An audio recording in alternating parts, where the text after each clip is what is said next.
स्वाध्यायः परमः। Doctor Baba Saheb Ambedkar open university.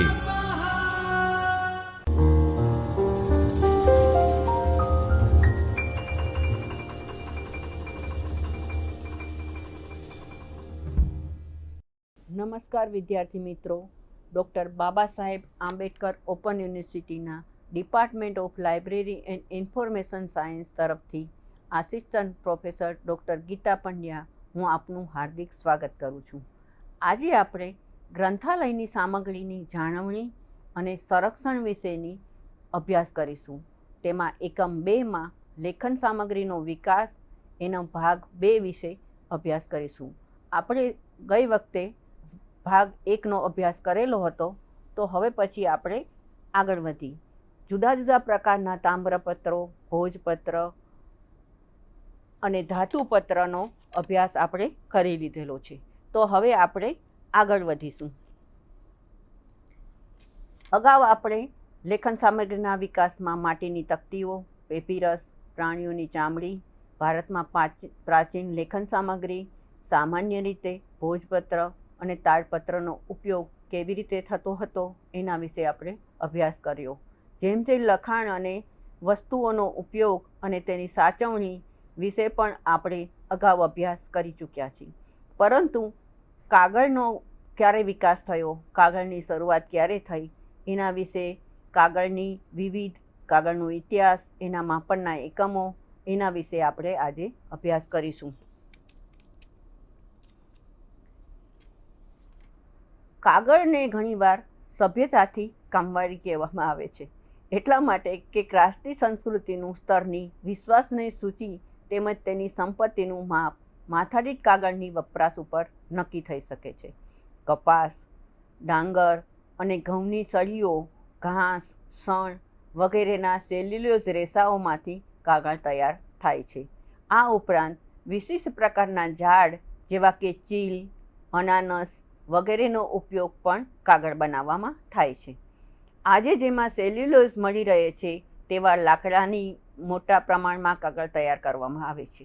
લખાણ માટે ઉચ્ચ કક્ષાનો કાગળ તૈયાર કરવામાં આજે પણ કાપડના ટુકડાઓનો ઉપયોગ પણ લેવાય છે. ઘણીવાર સભ્યતાથી કામવાળી કહેવામાં એટલા માટે આવે છે કે રાષ્ટ્રીય સંસ્કૃતિ તેનું માથાદીઠ કાગળની વપરાશ પરથી તેનું નક્કી થતું હોવાથી એને કામવાળી કહેવામાં આવે છે. હવે કાગળ સામાન્ય રીતે ઘણા પ્રકારના હોય છે. કાગળ બનાવવામાં છાપાનો કાગળ છે એ સૌથી સસ્તામાં સસ્તો કાગળ છે. તે ઉપરાંત જે વધારે પ્રમાણમાં સસ્તો કાગળ બનાવવામાં આવે છે, જે ટેમ્પરરી ઉપયોગ કરવામાં આવે છે, અને જે કાપડના ટુકડાઓ અને એનાથી બનાવાતો કાગળ એ લાંબો સમય સુધી સાચવી રાખે છે અને તે થોડું ખર્ચાળ પણ હોય છે. હવે કાગળ કેવી રીતે તૈયાર કરવામાં આવે છે? જે પુસ્તકાલયની અંદર પુસ્તકો રાખવામાં આવે છે એના કાગળ કેવી રીતે તૈયાર કરવામાં આવે છે? વર્ષોથી કાગળ માટે કાપડના ટુકડાનો પહેલાં ઉપયોગ થતો હતો. આમ છતાં આજના સમયમાં લાકડાના માવામાંથી કાગળ બનાવવામાં આવે છે. કાપડના ટુકડાથી ચીથરામાંથી બનેલો કાગળ વધારે ટકાઉ હોય છે અને તે ઉપયોગમાં લેવામાંથી વર્ષો સુધી તેને સાચવી શકાય છે. કાગળ બનાવવા માટે તેની ઉત્પાદન પ્રક્રિયાઓ માટે વિવિધ સોપાનો અમલમાં કરવામાં આવે છે. તેમાંથી અશુદ્ધિઓ દૂર કરવામાં આવે છે, તેના રેસાઓને ભેગા કરવા, સફેદ કરવા, તેની પ્રક્રિયા, તેના માવો બનાવવા માટે તેને વલોવી અને વધારે મજબૂત બનાવવામાં આવે છે. તેના રેસાઓ એટલે કે ફાઇબર તે પાયાનું ઘટક ગણાય છે. જેમાં સેલ્યુલોઝ ન હોય એના દ્રાવણને અલગ કરવા માટે કાગળમાં બનાવવાની પ્રક્રિયા કરવામાં વિવિધ પ્રકારે કરવામાં આવે છે. લાકડાનો માવો કેવી રીતે તૈયાર કરવો? સામગ્રીમાંથી સેલ્યુલોઝના દ્રવ્યોને અલગ કરવામાં આવે છે. તેને ઉપર આંતરિકકરણ અથવા રાસાયણિક પ્રક્રિયા કરવામાં આવે છે. વણેલા પથ્થરમાંથી પ્રક્રિયા તેના ઘર્ષણ થતી ગરમીને નિયંત્રણ કરવા યોગ્ય પાણીનો ઉપયોગ પણ કરવામાં આવે છે.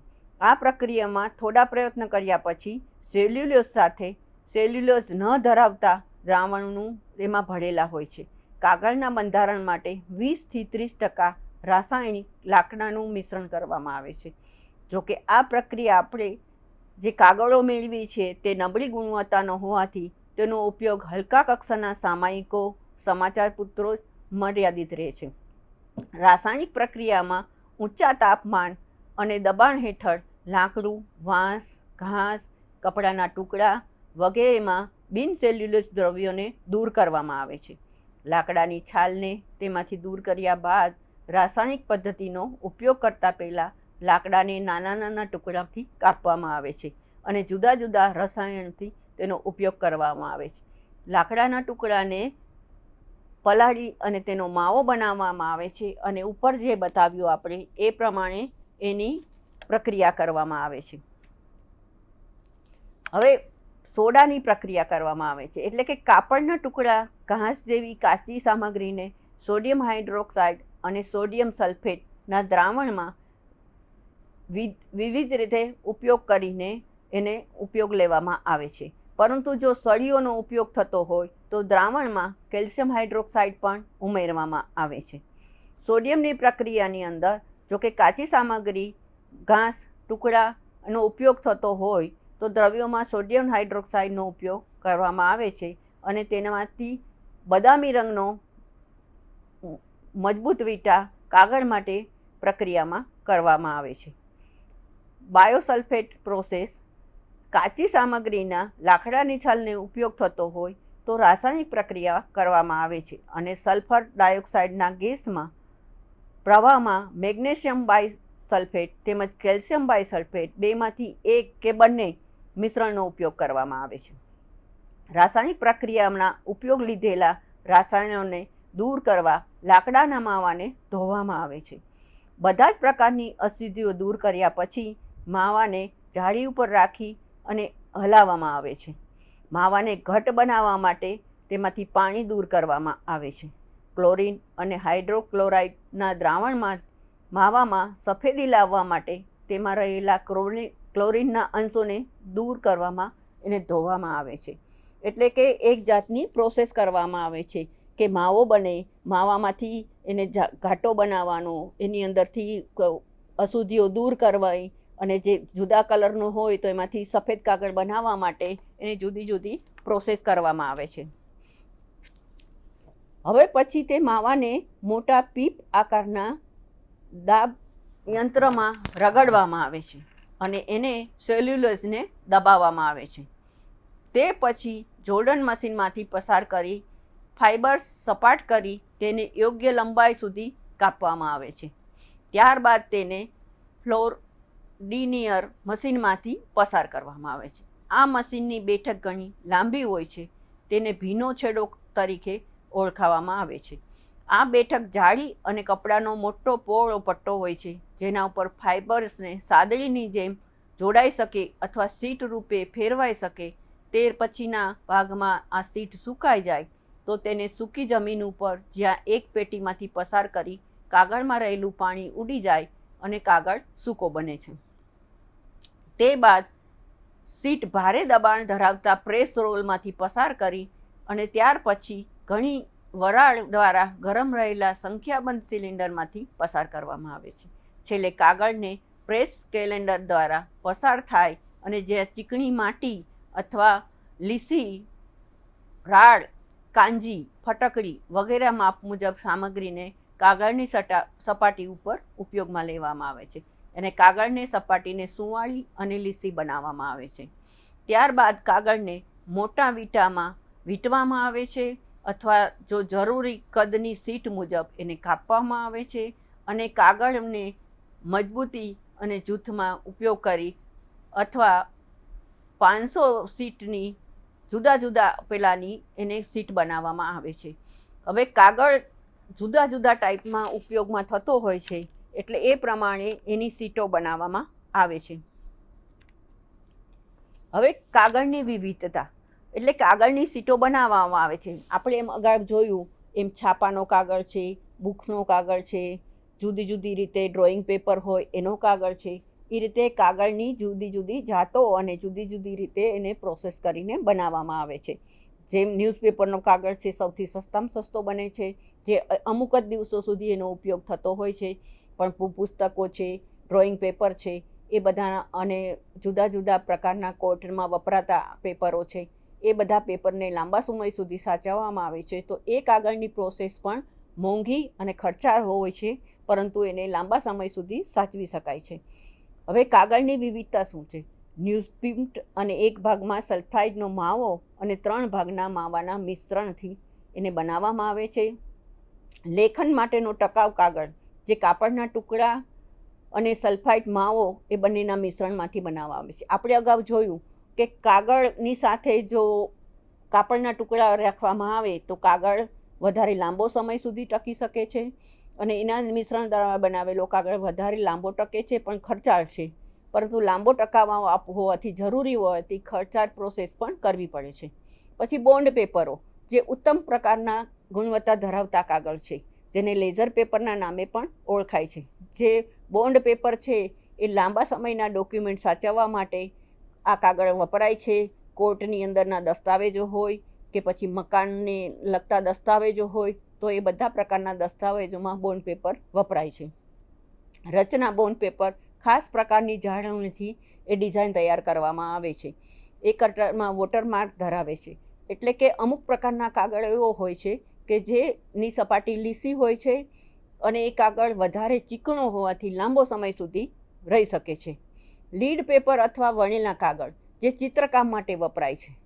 ચિત્રકામની અંદર ડ્રોઈંગ કરવા માટે ડ્રોઈંગ પેપર આપણે કહીએ છીએ, એ પણ કાગળ થોડો મોંઘો છે, અને ડ્રોઈંગ પેપરનો કાગળ બનાવવા માટે અલગથી પ્રોસેસ કરવી પડે છે, અને બોન્ડ પેપરનો કાગળ પણ વધારે સારી રીતે સાચવી શકાય એવો હોય છે, અને એ પણ કિંમતમાં થોડો કોસ્ટલી પડતો હોય છે.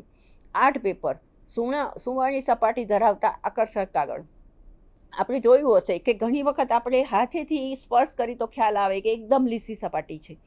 એટલે આ સુવાળી સપાટી ધરાવતો કાગળ માટે અલગથી સ્પેશિયલ પેન વાપરવામાં આવે છે. બધા જ પ્રકારની પેનનો ઉપયોગ એમાં થઈ શકતો નથી, કારણ કે જેની સપાટી લીસી હોય એનાથી આપણી બોલ પેનથી એમાં લખી શકાશે નહીં.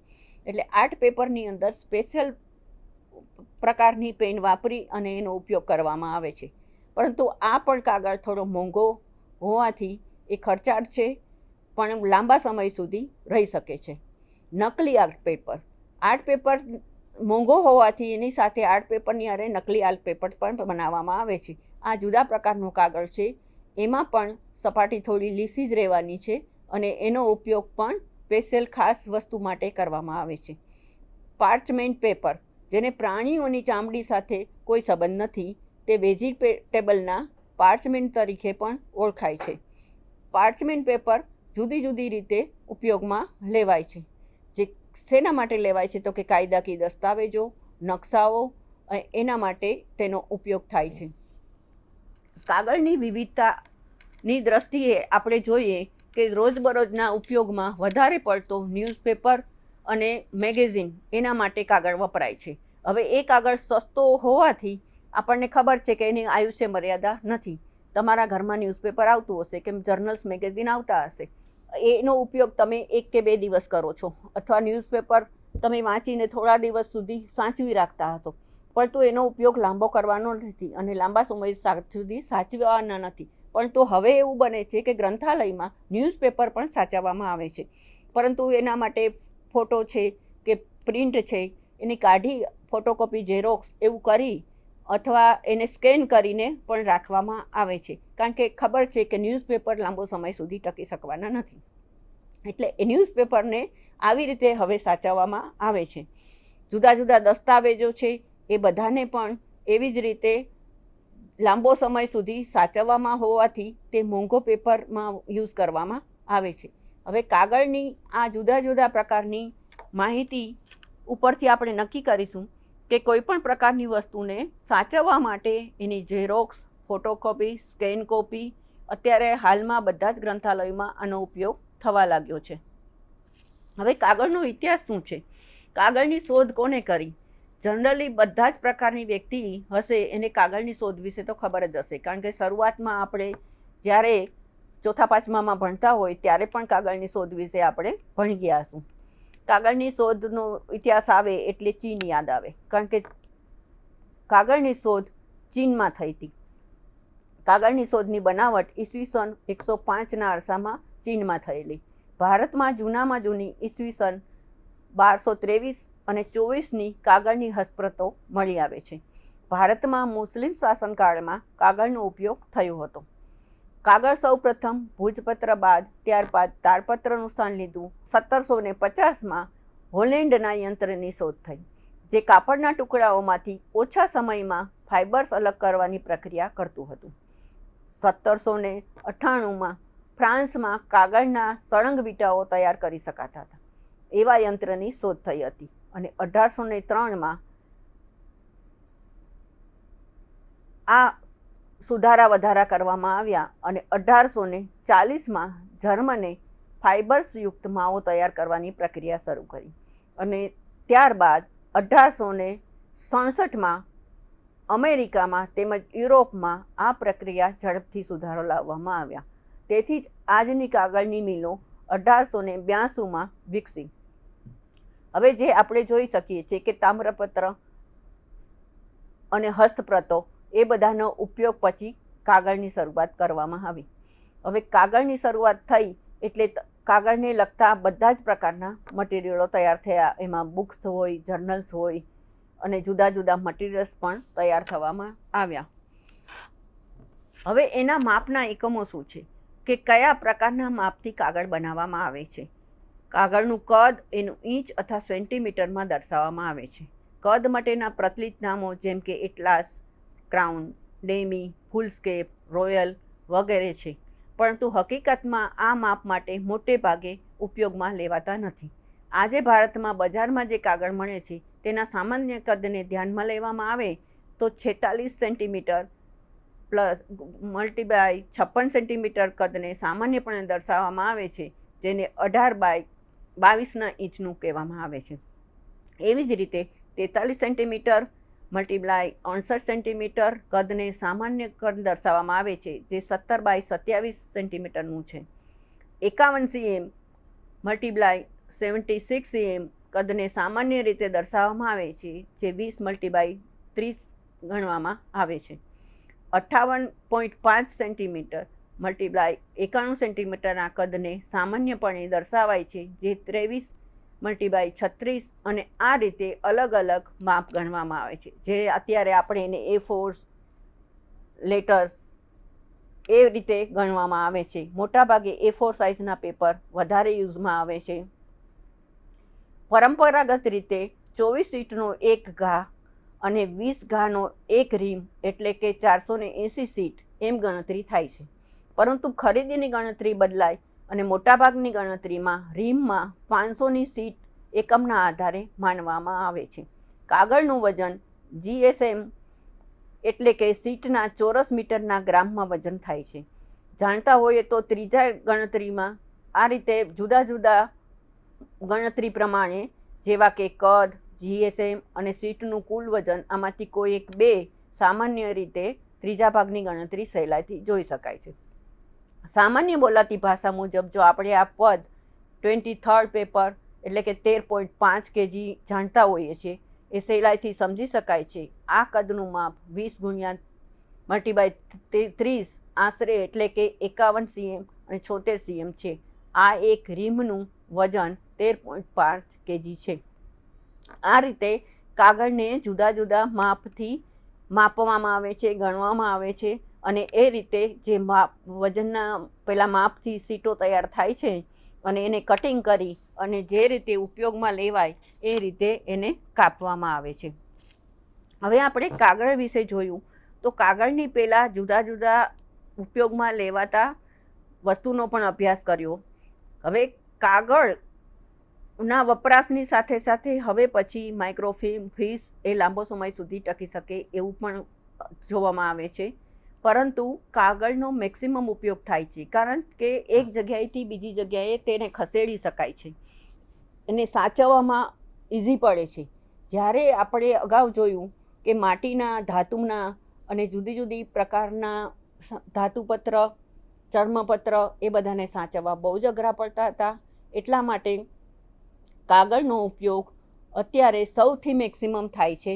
એને સાચવવું ઇઝી પડે છે, એને જુદી જુદી રીતે સાચવવાની સાથે સાથે એના ઉપર જુદા જુદા પ્રકારના સાચવણીના પ્રયોગો પણ થયેલા છે. હવે લેખન સામગ્રીના વિકાસમાં વિવિધ સોપાનો તેમજ આજના સમયના ઉપયોગમાં લેવાતી કાગળ વિશેની ચર્ચા કરી. પ્રાચીન સમયમાં લેખન સામગ્રીનો પથ્થર, ધાતુ, માટી, તકતીઓ, પેપીરસ, પ્રાણીઓની ચામડીનો ઉપયોગ થતો હતો, જે પ્રાણીઓના ઘેટા, બકરા અને વાછરડા ગણાવી શકાય. ત્યાર પછી ભોજપત્ર, તાડપત્ર જેવી નમૂનાના ભારતીય સામગ્રીનો વ્યાપકપણે ઉપયોગ થયેલો છે. અને છેલ્લે આજની સભ્યતાની લેખન સામગ્રી કે કાગળ બહુ જ આવશ્યક છે.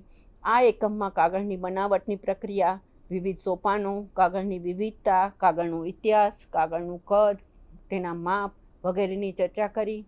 પ્રાચીન સમયથી આજ સુધીના લેખનમાં સામગ્રીમાં જેમ જેમ વૃદ્ધિ થતી ગઈ એ સંપૂર્ણ અભ્યાસ આપણે કર્યો. હું માનું છું ત્યાં સુધી આપને એ ખ્યાલ આવી ગયો હશે કે ગ્રંથાલયની અંદર આપણે જોયું તે માટીની તકતીથી માંડી અને કાગળ સુધીના જુદા જુદા પ્રકારના વસ્તુઓની સાચવણી થતી હોય છે. અને એ સાચવણી કરવા માટે ગ્રંથપાલ પૂરો સક્ષમ હોવો જોઈએ. એને એટલી ખબર હોવી જોઈએ કે જુદી જુદી મટીરિયલ માટે સાચવવાની રીત જુદી જુદી હોઈ શકે છે. કાગળને સાચવવું વધારે સારું છે. એની સાથે સાથે જે માટીની તકતી, પેપીરસ એ બધાને સાચવવું થોડું અઘરું પડે છે. એની સાચવણીના પ્રકાર થોડા બદલાઈ જતા હોય છે. પરંતુ મોટે ભાગે હવે જુદી જુદી કોમ્પ્યુટરની વસ્તુ આવી, ઝેરોક્સ આવ્યું, કોપી આવી અને એની સાથે સાથે ફોટોકોપી પણ આવ્યા. એટલે સાચવવું થોડું ઇઝી બને છે. અને ગ્રંથાલયમાં મોટે ભાગે એવું પ્રકારનું રાખવું જોઈએ કે તમારી પાસે જે મટીરિયલ છે એની ફોટોકોપી કાઢી અને સ્પેશિયલ એક અલગ વિભાગ કરી અને સાચવી રાખવા જોઈએ. મારા માનવા પ્રમાણે ગ્રંથાલયની અંદર જુદી જુદી સાધન સામગ્રી છે તેનો ઉપયોગ ગ્રંથપાલે સારી રીતે કરવો જોઈએ. લેખન સામગ્રીનો વિકાસ વિશેનું અભ્યાસ આપણને સંપૂર્ણ રીતે ખ્યાલ આવી ગયો હશે. અને આજે આપણે સંપૂર્ણ રીતે બંને પાઠ આપણે સાંભળી લીધા, જોઈ લીધા, સમજી લીધા. તો તમે મને સાંભળ્યા એના માટે હું આપનો આભાર માનું છું. Thank you. હવે પછી બીજા વિષયની ચર્ચા કરવા માટે ફરી મળીશું. આભાર. स्वाध्यायः